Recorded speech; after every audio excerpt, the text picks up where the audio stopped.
Welcome to Hub History, the show where we share our favorite stories from Boston history. This is episode 115, Crossing the Charles. Hi, I'm Jake. Nikki can't join us this week, so I'll be telling you about the earliest crossings over the Charles River in Boston. When it was founded, the town of Boston occupied the tip of the narrow Shawmut Peninsula, with the harbor on one side and the Charles River on the other. Residents relied first on ferries and later on a series of bridges to connect them with the surrounding towns and countryside. The progression of bridge construction illustrates not only the state of construction technology, but also the birth of corporations in America and a landmark Supreme Court case defining the limits of private property rights. But before we talk about Boston's Charles River crossings, it's time for this week's Boston Book Club selection and our upcoming historical event. Our pick for the Boston Book Club this week is Planning the City Upon a Hill, Boston Since 1630 by Lawrence W. Kennedy. Published in 1994 by the UMass Press, this book is a tightly packed introduction to Boston's history of urban planning over nearly 400 years. The book makes it into our episodes as a source fairly frequently when we're talking about development or infrastructure. We've consulted it when talking about annexation, the first subway, even the industrial Motherbrook, and we quote it briefly this week as well. It's written as an engaging narrative that encourages the reader to keep going, and it's surprisingly well illustrated for an academic work, with not only data tables, but also copious historic maps, photos, and engravings. Here's how UMass describes the book. The focus of this study is on the changing role of local government in city planning. Boston's municipal government holds the primary responsibility for guiding the growth of the city. The city's political leaders have always needed to work with partners in the private sector, and in the 20th century have found it increasingly necessary to cooperate with federal and state agencies as well.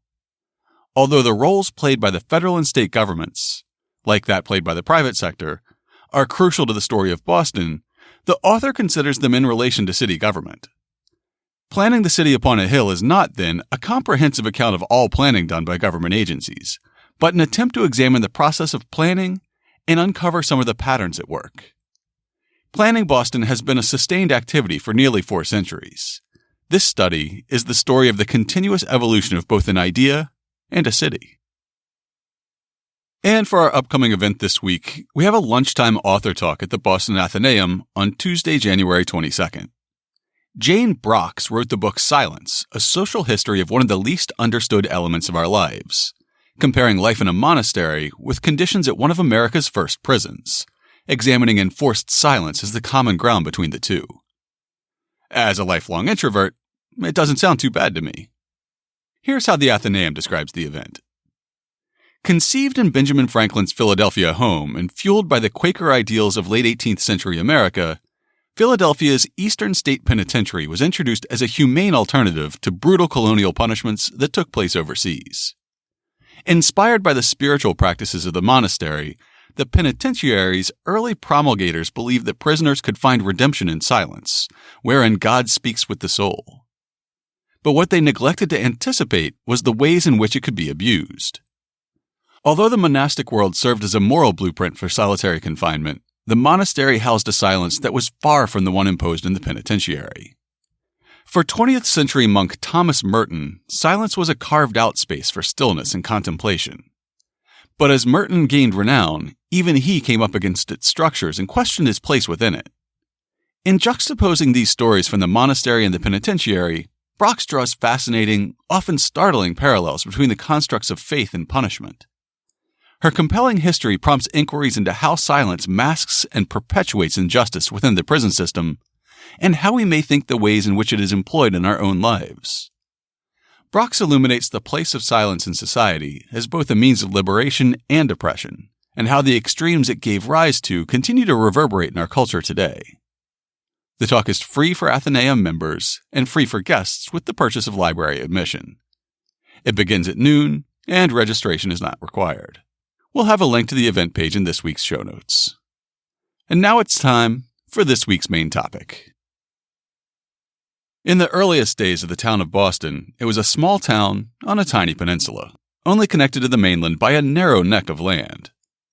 If you've been listening to the podcast for a while, it's possible that you may have heard us mention this before. Militia units from around New England streamed into Cambridge and Roxbury to keep the British regulars trapped in the peninsular town of Boston. Boston transformed itself from a tiny town on a peninsula to a sprawling city. It was a small, densely populated city on a tiny, mitten-shaped peninsula. The tiny Shawmut Peninsula that comprised Boston. Before Boston was expanded by filling the salt marshes that surrounded the Shawmut Peninsula, John Winthrop and his Puritan followers settled on the tiny peninsula they called Boston. Back when Boston was a tiny village on the Shawmut Peninsula, The only road leading off the peninsula of Boston. New England militias rushed to surround Boston and trap the British regulars within the peninsular town. When I used to give tours of the Back Bay, I'd often use the night of Paul Revere's ride to illustrate how isolated Boston was at that time. Revere himself rode across the mouth of the Charles River from the north end to Charlestown, while the British troops took longboats from the foot of Boston Common to the Cambridge shoreline.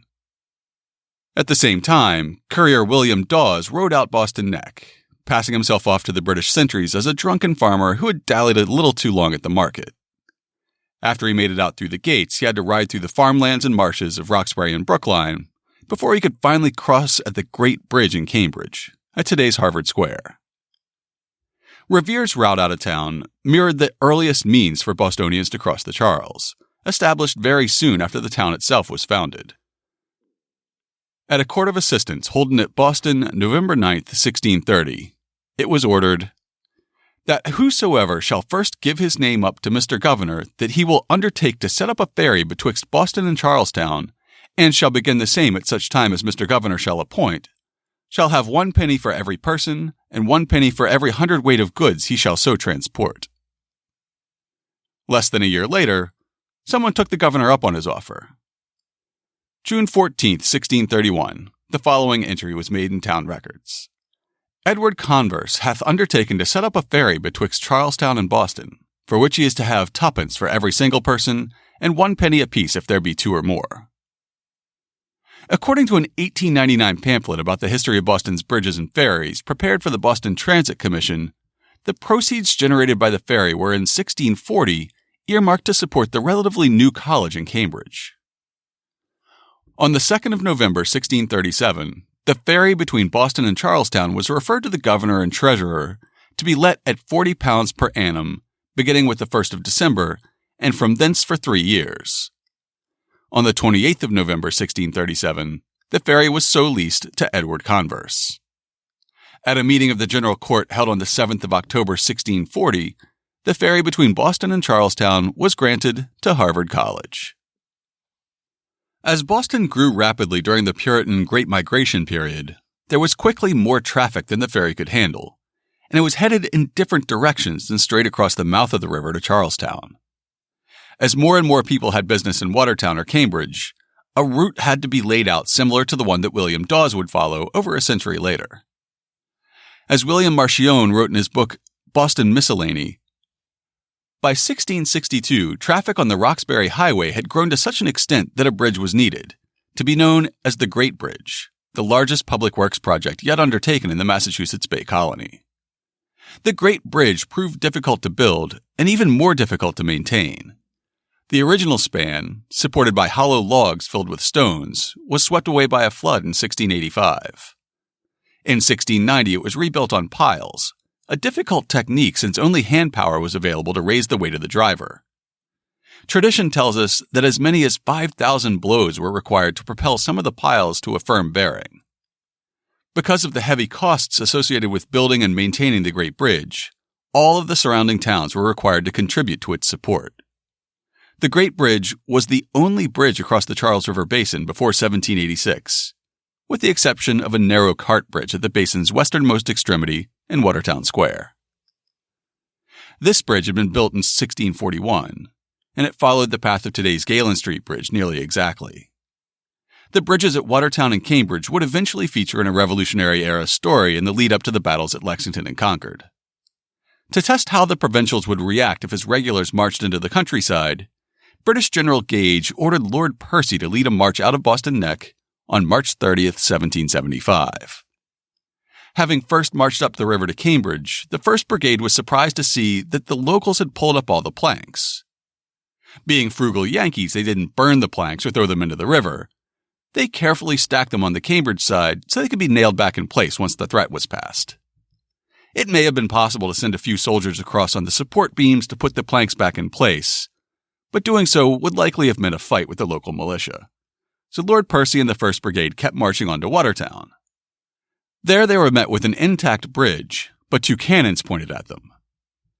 However, the local militia, perhaps believing that discretion was the better part of valor, then didn't stick around to man the cannon when the regulars arrived. At that point, the 1st Brigade turned around and marched back to Boston. When the regulars marched on Concord 3 weeks later, they would no longer believe marching through Watertown or Cambridge to be viable options. Of course, today's Boston is connected to its neighbors by bridges over the Neponset River as well, but in the 17th century nobody had considered annexing Dorchester to Boston yet. However, that doesn't mean that the neighboring towns weren't thinking about infrastructure. At a meeting of the Massachusetts General Court on April 1, 1634, a resolution passed stating, Mr. Israel Stoughton hath liberty granted him to build a mill, a weir, and a bridge over Neponset River, and is to sell the alewives he takes there at 5 shillings. You can hear more about the bridge Israel Stoughton built, along with his mill, which was the first water-powered grist mill in New England, in episode 59. Along with these successful bridges, in those early days of the province there were also bridge schemes that fell apart. That 1899 pamphlet about the history of the Charles River Bridge, prepared for the Boston Transit Commission, relates one of these aborted plans. From the college records of a meeting on the 7th of April, 1713, it appears that a motion had been made in the General Court for building a bridge at the ferry between Boston and Charlestown, and it was voted that the president and treasurer be desired to represent, and to insist upon the right which the college hath in and to the profits of the said ferry. That vision was still fresh 26 years later, at a Boston town meeting on Friday, May 18, 1739. A petition of Mr. John Staniford presented to the Great and General Court, praying that he might be favored with an order or license from the said court to take subscriptions for the building of a bridge over Charles River, from the westerly part of the town of Boston to the Honorable Colonel Phipps's farm.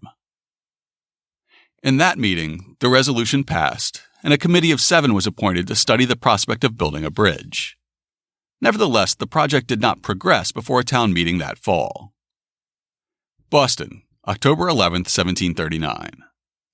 The committee to whom was referred the consideration of the petition of Mr. John Staniford are of the opinion that a bridge from the western part of the town of Boston to Colonel Phipps's farm will be a public benefit, and therefore that it will be proper for the town of Boston to make no objection to the prayer of said petition. Having endorsed the plan, it was continued twice at 1740 town meetings. Then, residents voted to appropriate money for it in May 1741.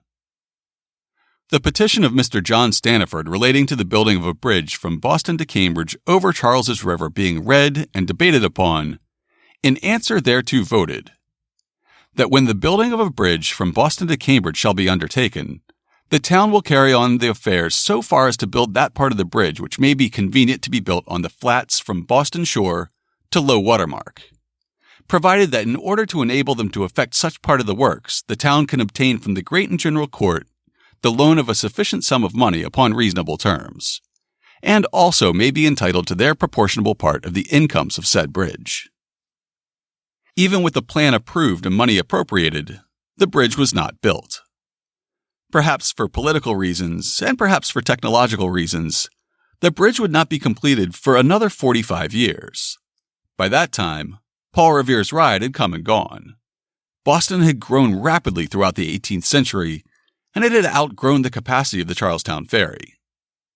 Finally, on March 9, 1785, an act of the Great and General Court, our legislature, authorized another bridge project.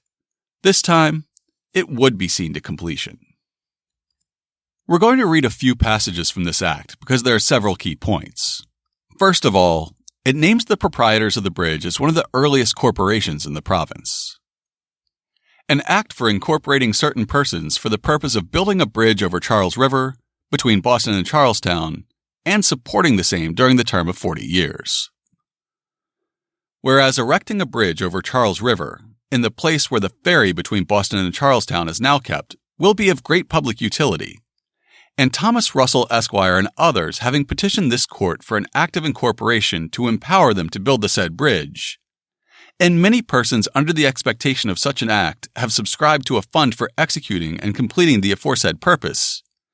Be it therefore enacted by the Senate and House of Representatives in general court assembled, and by the authority of the same, that the Honorable John Hancock, Thomas Russell, Nathaniel Gorham, James Swan, and Eben Parsons, Esquires, so long as they shall continue to be proprietors of the said fund, together with all those who are and those who shall become proprietors to the said fund or stock, shall be a corporation and body politic, under the name of the Proprietors of Charles River Bridge.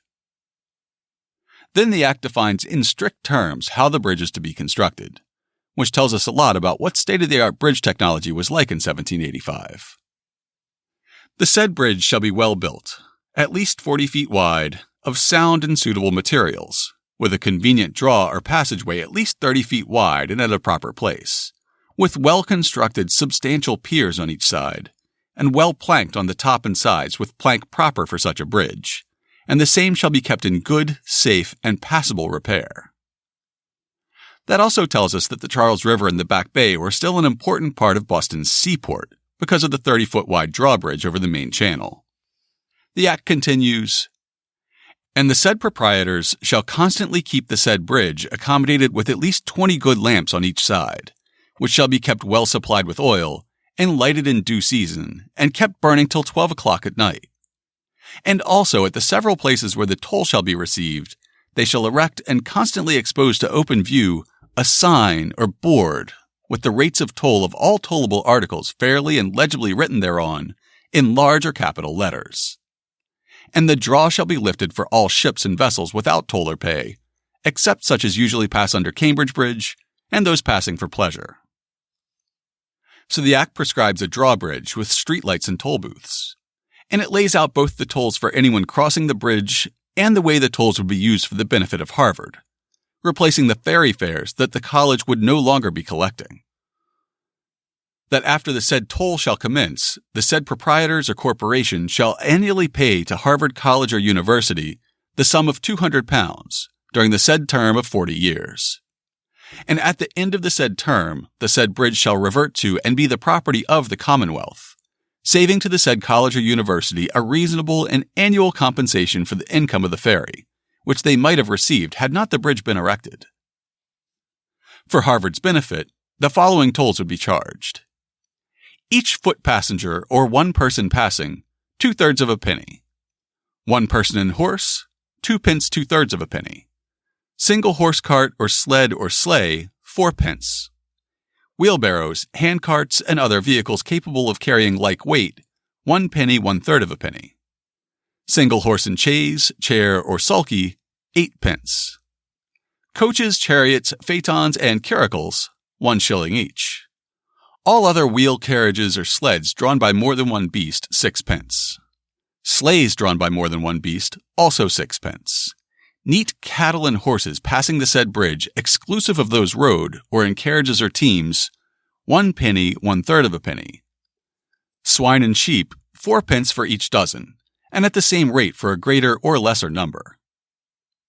And in all cases, the same toll shall be paid for all carriages and vehicles passing the said bridge, whether the same be loaded or not loaded.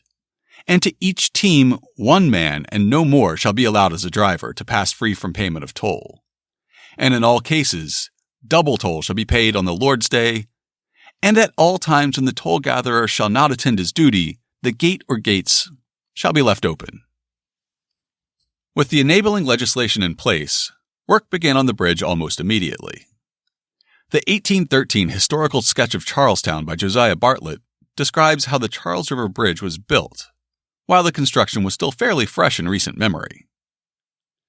This bridge, which was 13 months in building and considered as the greatest enterprise which had been undertaken in the country, is 1,503 feet long. It has 75 piers, each composed of 7 posts of oak timber, driven into the bed of the river and united by cap pieces and girts. The piers are connected with string pieces which are covered with 4-inch plank.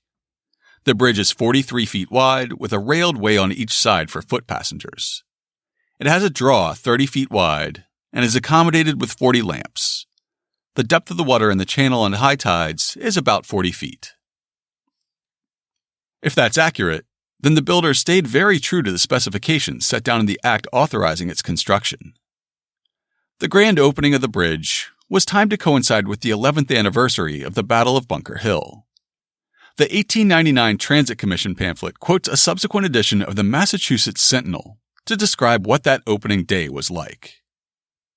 Saturday last was observed as a day of rejoicing, occasioned by the proprietors opening the new bridge over Charles River. This commodious and handsome structure is 1,470 feet in length and 42 feet wide within the railing.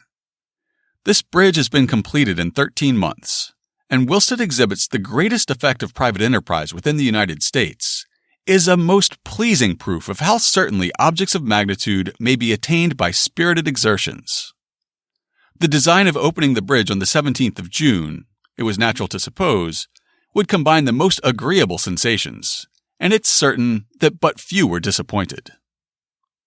A huge parade was planned, marching from the old State House, which of course was then just known as the State House, down to the river, across the bridge, and up to Bunker Hill, with great pomp and circumstance, as the Sentinel continued.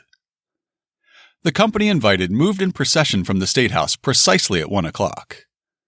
13 cannon were discharged from Copp's Hill while they were passing the bridge. It's computed that at least 6,000 people, besides horses and carriages, were upon it at the same moment. No one that remembered the confusion and horror with which the Battle of Bunker Hill was attended, the town of Charlestown in flames, and all assistance precluded by the astonishing fire of artillery, the movements of the hostile armies with their dreadful apparatus, the fatal crackling of the musketry, the wounded and dying carried off by their friends, and the apprehension seated on every brow lest the final period of American liberty had approached, could be an uninterested spectator of the joyous scenes which were now everywhere presented. The streets, the windows, and eminences in the neighborhood of the bridge swarmed with spectators to the amount of at least 20,000, and the ladies were particularly attractive. An elegant dinner for 800 persons was provided at the expense of the proprietors. Joy crowned the day, and in the evening the lamps were lighted on the bridge and produced not only a happy effect on the eye, but were very useful in directing the steps of some of the votaries of the rosy deity who returned to town between 10 and 11, with a band of music before them, inspired by the collective pressure of the scene, but above all by the generous draughts they had taken to commemorate this auspicious occasion. That very day, Lucy Cranch wrote a letter to her Aunt Abigail Adams, who was living in London during John's tenure as America's first ambassador to Great Britain. Having attended the grand opening of the bridge, Lucy seems to have been quite smitten. "You, my aunt, have given me an account of a ball. I will endeavor to give you a description of the parade at the opening of Charlestown Bridge. If I had your descriptive pen, I might give pleasure. I am sure you would have felt as much interested in it as you do at a birthnight ball." It was on the 17th of June, the anniversary of the day which beheld Charlestown in flames. Sister and I went to town to see. The proprietors of the bridge invited each branch of the legislature, the governors of the college, the clergy, the lawyers, and a large number of gentlemen besides, to an entertainment on Bunker Hill, on the very spot where the memorable battle was fought, and where the military glory of our country began. We went to Charlestown in the morning that we might have a full view of the procession.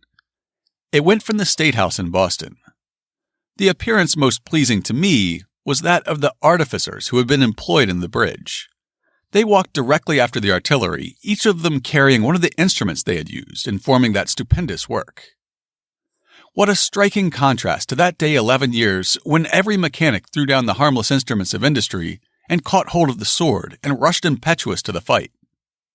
After the artificers followed the proprietors, then the governor, lieutenant governor, council, senate, representatives, etc., etc., to near 1,000 gentlemen who dined upon the hill.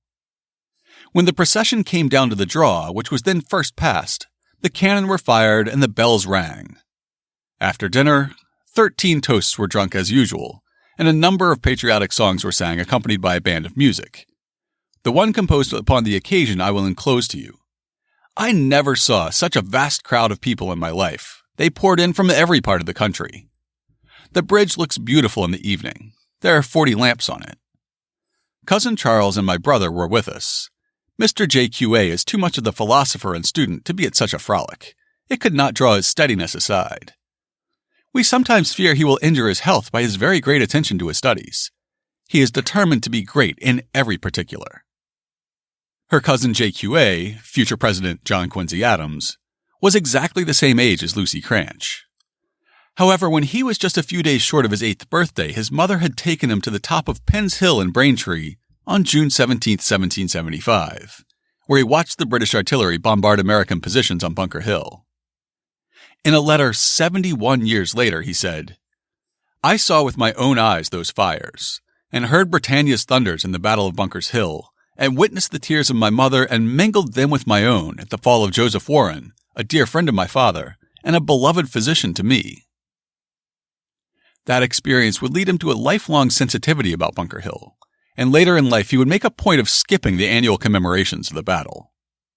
When he wrote to his mother Abigail with his own account of the bridge's opening, he was not as enthusiastic as Lucy Cranch had been. This day, the bridge between Boston and Charlestown was completed.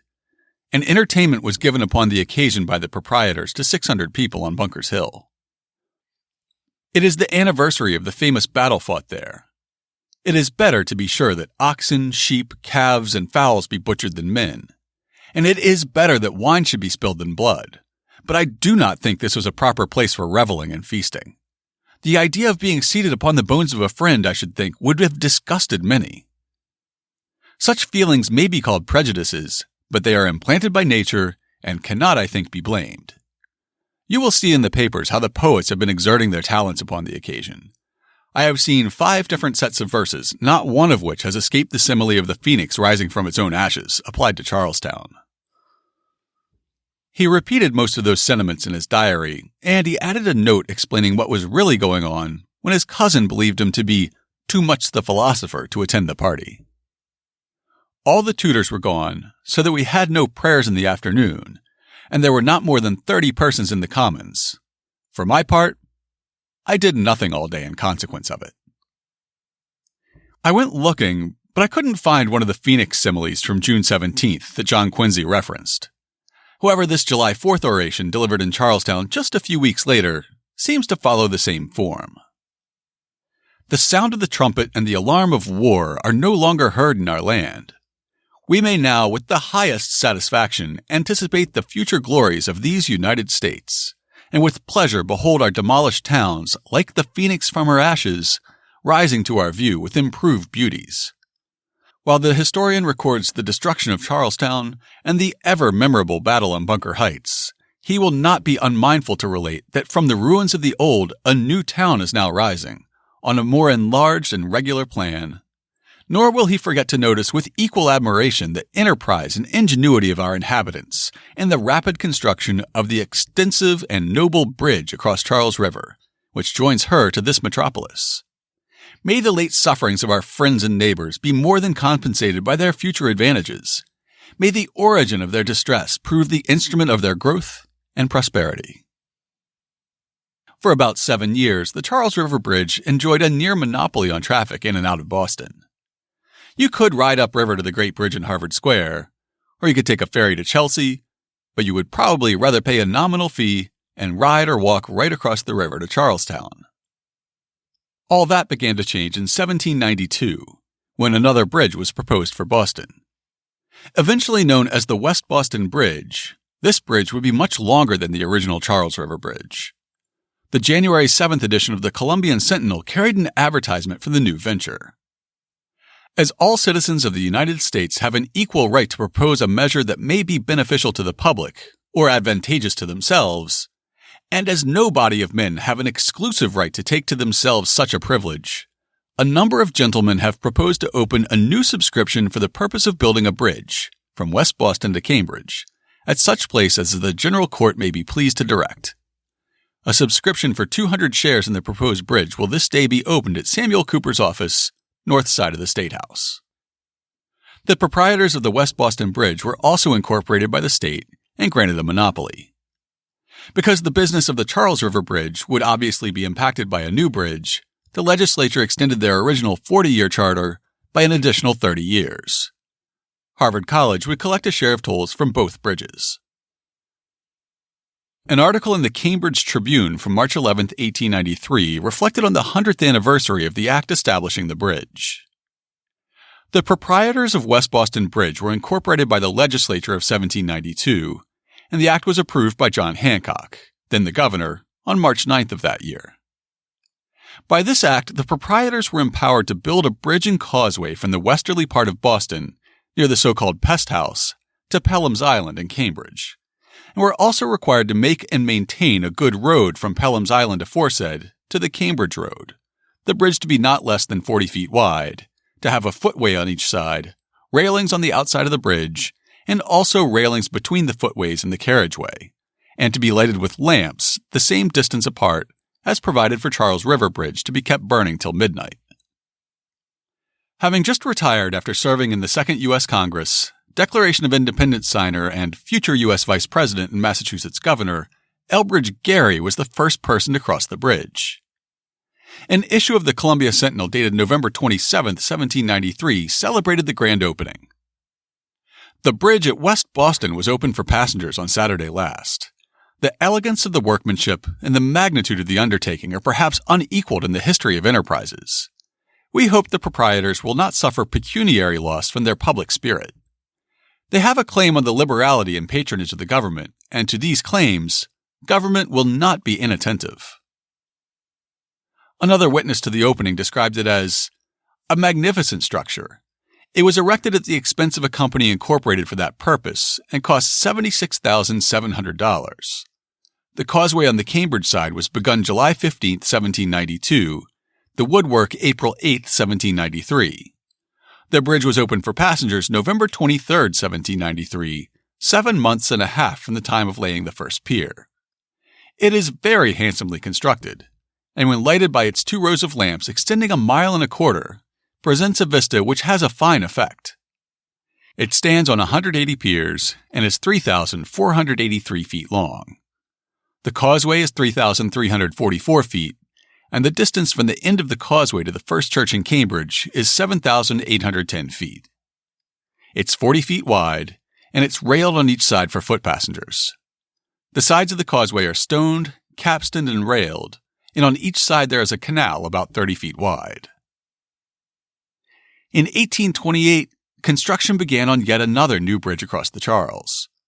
The Warren Bridge was almost right next to the original Charles River Bridge, and the owners announced that they would only collect tolls for 6 years in order to cover their costs, and then open the bridge to the public for free.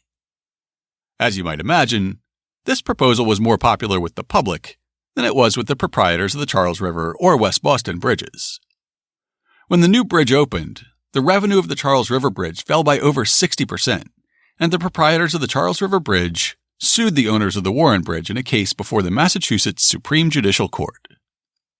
When the Warren Group won their case before the Mass SJC, the proprietors of the Charles River Bridge appealed the decision to the U.S. Supreme Court, in a case that Lawrence W. Kennedy described as a landmark decision in constitutional law that established the principle that charter rights granted by the state were not absolute and exclusive. A new and more flexible outlook on property rights prevailed in the aftermath of this ruling. In Inventing the Charles River, Carl Hagelin gives an overview of the case. The first arguments before the Supreme Court were presented in March 1831, but less than a week later the court, failing to reach a decision, ordered the case continued. A motion for re-argument was accepted in 1833, but the arguments were not presented. One justice died, and another resigned the following year. Andrew Jackson nominated 2 new justices in January 1835, and the same month Webster recommended that the Charles River Bridge plaintiffs seek a settlement through the state legislature. In the spring of 1835, Chief Justice Marshall died, and a backlog of 60 cases piled up before Roger B. Taney was confirmed as the new Chief Justice.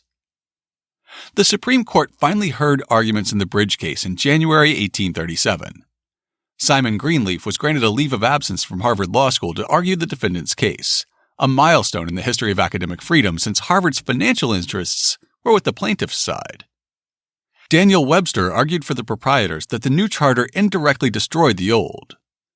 Justice Story wrote Charles Sumner a few days later that the arguments on both sides were, quote, a glorious exhibition for old Massachusetts. Less than 3 weeks later, the court decided in favor of the Warren Bridge. Story said in a letter to his wife that, "A case of grosser injustice or more oppressive legislation never existed. I feel humiliated, as I think everyone here is, by the act which has now been confirmed." The Charles River Bridge proprietors were still obligated to maintain the bridge, to tend the draw, and to pay Harvard $666 each year. They petitioned the legislature for release from those obligations and for compensation for the loss of their property. The legislature not only refused to offer compensation, but declined to even study the value of their franchise. The Bridge Corporation responded by raising the draw and closing the bridge. 4 years later, in 1841, the legislature approved a bill offering $25,000 in settlement to the proprietors. The act also reinstated the tolls for no more than 2 years to repair the bridge and to compensate the stockholders. In 1847, the legislature granted Harvard $3,333.30 in compensation for the loss of the college's annuity during years when the state had ownership of the bridge. The college's ancient ferry privilege, granted in 1640, was over. In the late 1830s and early 1840s, Henry Wadsworth Longfellow was courting his great love, Fanny Appleton. At the time, he lived in George Washington's former Cambridge headquarters on Brattle Street near Harvard Square, while Fanny lived with her parents in Beacon Hill. To court her, Henry would walk across the West Boston Bridge. After 7 years of walking across that bridge, Fanny sent Henry a letter on May 10, 1843, agreeing to marry him. Even on that joyful day, he skipped the carriage and walked from his house across the bridge to hers. Reflecting on their courtship later, he wrote a poem in 1845 called The Bridge, which went in part, "And like those waters rushing among the wooden piers, a flood of thoughts came o'er me that filled my eyes with tears. How often, oh how often, in the days that had gone by, I had stood on that bridge at midnight and gazed on that wave and sky. How often, oh how often, I had wished that ebbing tide would bear me away on its bosom, o'er the ocean wild and wide. For my heart was hot and restless, and my life was full of care, and the burden laid upon me seemed greater than I could bear. But now it has fallen from me, it's buried in the sea, and only the sorrow of others throws its shadow over me. Yet whenever I cross the river on its bridge with wooden piers, like the odor of brine from the ocean, comes the thought of other years. And I think how many thousands of care-encumbered men, each bearing his burden of sorrow, have crossed the bridge since then."